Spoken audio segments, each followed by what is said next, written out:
شروع کرتا ہوں اللہ کے نام سے جو بڑا مہربان اور نہایت رحم کرنے والا ہے۔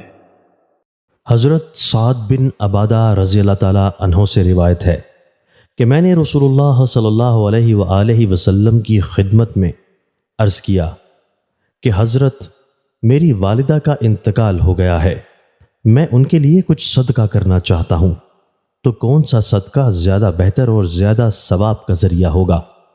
آپ صلی اللہ علیہ وآلہ وسلم نے فرمایا، پانی یعنی کہیں کنواں بنوا دینا اور اس کو وقف عام کر دینا جس سے اللہ کے بندے اپنے پینے وغیرہ کی ضرورتوں کے لیے پانی حاصل کرتے رہیں۔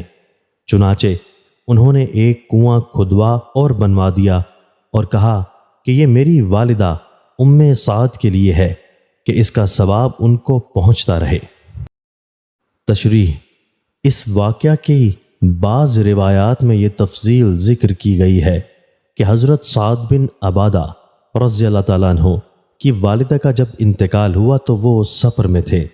سفر سے واپسی پر وہ حضور صلی اللہ علیہ وآلہ وسلم کی خدمت میں حاضر ہوئے اور عرض کیا کہ میری عدم موجودگی میں میری والدہ کا انتقال ہو گیا۔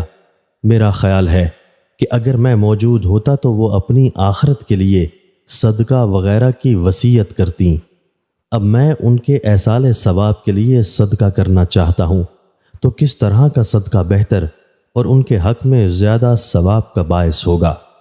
آپ صلی اللہ علیہ وآلہ وسلم نے ان کو کنواں بنوا دینے کا مشورہ دیا۔ چنانچہ انہوں نے ایسی جگہ پر جہاں اس کی ضرورت تھی کنواں بنوایا اور اپنی والدہ کے نام پر یعنی ان کے ایصال ثواب کے لیے اس کو وقف کر دیا۔ بعض روایات میں باغ وقف کرنے کا بھی ذکر ہے، ہو سکتا ہے کہ اسی باغ میں کنواں بنوایا ہو۔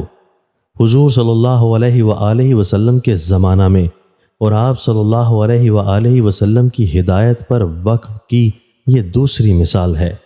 اس سے یہ بھی معلوم ہو گیا کہ کسی مرنے والے کو ثواب پہنچانے کی نیت سے کوئی نیک کام کرنا صحیح ہے اور ایصال ثواب کا نظریہ برحق ہے۔